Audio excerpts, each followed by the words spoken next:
নমস্কার, welcome to universal healers. আমি দেবিকা। শুরু করছি ফেব্রুয়ারি মাসে 2024-এ রাশি অনুযায়ী কার কেমন যাবে। মেষ রাশি। মেষ রাশি জাতক জাতিকাদের ক্ষেত্রে ফেব্রুয়ারি মাস ভালো যাবে।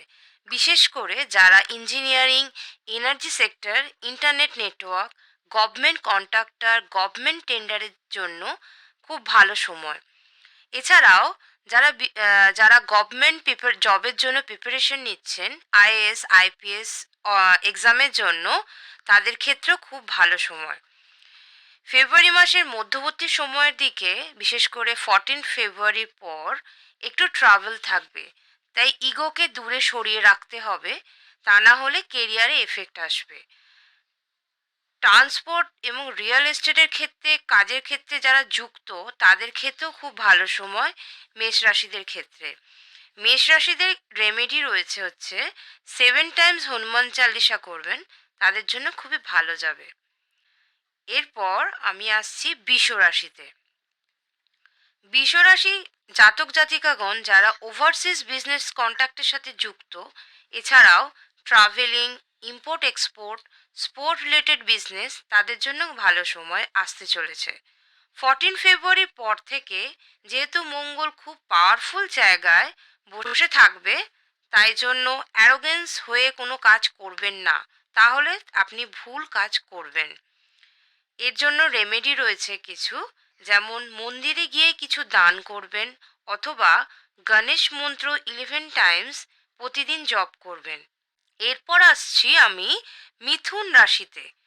ফেব্রুয়ারি মাসের প্রথম দিকে ক্ষেত্রে খুবই ভালো, বিশেষ করে যারা নিউ পার্টনারশিপ বিজনেস করতে চাইছেন, ফ্যাশনের ক্ষেত্রে, কসমেটিক্সের ক্ষেত্রে, কর্পোরেটসের জন্য খুব ভালো সময়।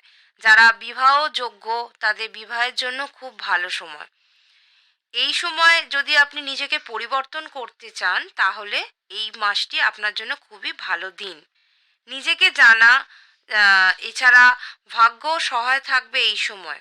বিশেষ করে যারা জেমিনি মুন, তাদের জন্য খুবই ভালো। কোনো মনের ইচ্ছা পূরণ হতে পারে। কোনো শর্টকাট বা অধর্ম কাজ করবেন না, এগুলো অ্যাভয়েড করবেন, তা না হলে খুব প্রবলেম ফেস করতে হবে। কোনো কন্ট্রোভার্সিমূলক কাজে নিজেকে জড়াবেন না, তাহলে সম্মানহানি হতে পারে।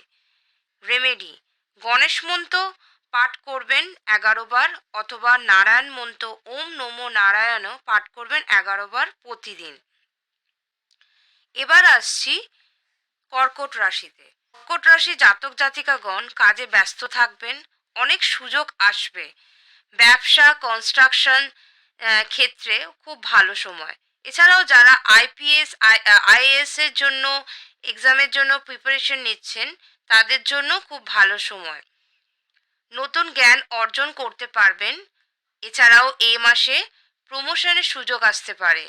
কথাবার্তার মধ্যে পজিটিভিটি রাখার চেষ্টা করবেন।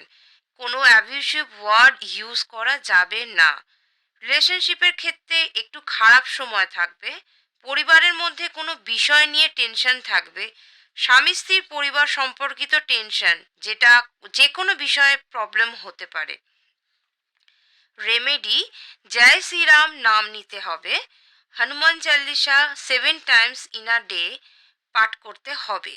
এছাড়া যদি আপনি ধর্মের পথ অনুসরণ করেন, তাহলে আপনি জীবনের সঠিক পথে যাবেন। এরপর আসছি আমি সিংহ রাশিতে। এই রাশির জাতক জাতিকাগণের জন্য কঠিন সময় আসতে চলেছে এই মাসটি। অত্যন্ত বাস্তববাদী হতে হবে, দায়িত্ব পালন করতে হবে সুষ্ঠুভাবে। এছাড়া নিজের চিন্তা ভাবনার মধ্যে পরিবর্তন করতে হবে। স্বাস্থ্যের দিকে খেয়াল রাখবেন। অর্থনৈতিক দিক দিয়ে টেনশন থাকবে। ধীরে ধীরে কোনো কাজ করলে সেটা জন্য আপনার জন্য ভালো। রেমেডি হচ্ছে ভিজিট করবেন কোনো টেম্পলে। এছাড়া ওং নমো ভগবতে বাসুদেবায় নমো 7 মালা প্রতিদিন জপ করবেন। এরপর আসছি আমি কন্যা রাশিতে। কন্যা রাশিদের জন্য ভালো সময় এই মাসটি। খুব এক্সাইটিং থাকবে, ট্রাভেলিং করবে, আনন্দ করবে। এছাড়া শিক্ষায়, মোটিভেটর, অ্যাডভার্টাইজিং, মিডিয়া কাজের সাথে যারা যুক্ত রয়েছেন, তাদের জন্য ভালো সময়। কোনো আনএক্সপেক্টেড বা আনএক্সপ্লোরিং থিং, যেটা কোনো সিক্রেট আপনি জানতে পারবেন এই ফেব্রুয়ারি মাসে।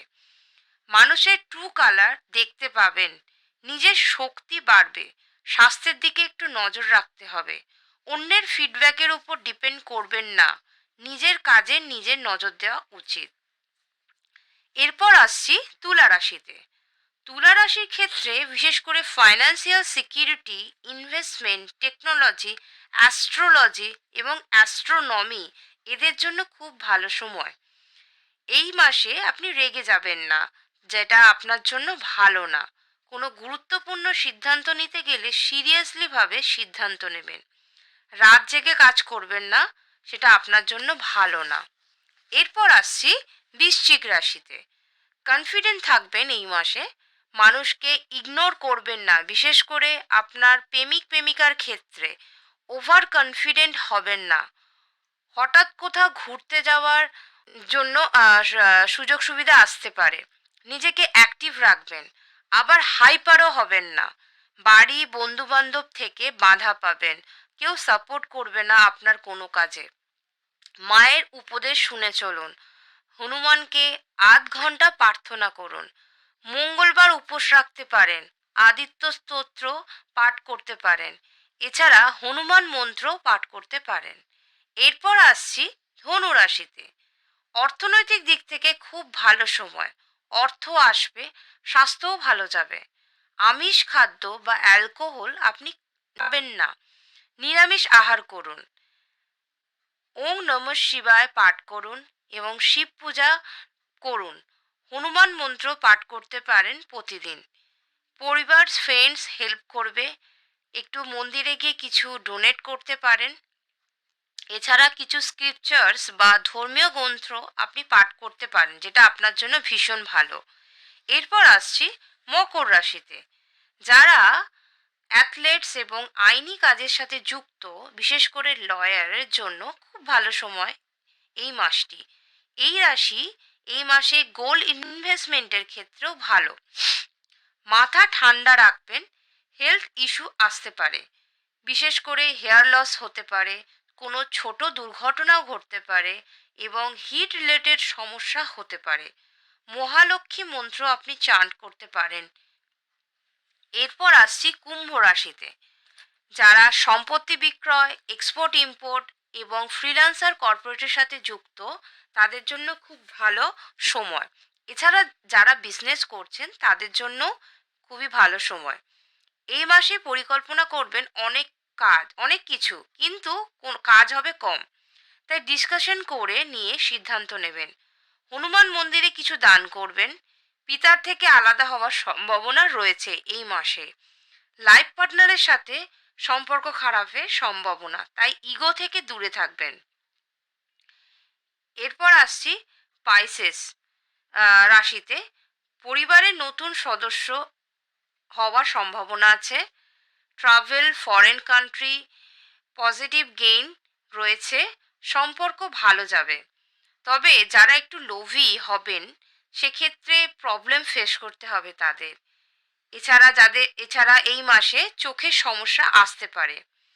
রেমেডি হচ্ছে হনুমান চালিসা প্রতিদিন পাঠ করবেন। ভালো থাকবেন, সুস্থ থাকবেন।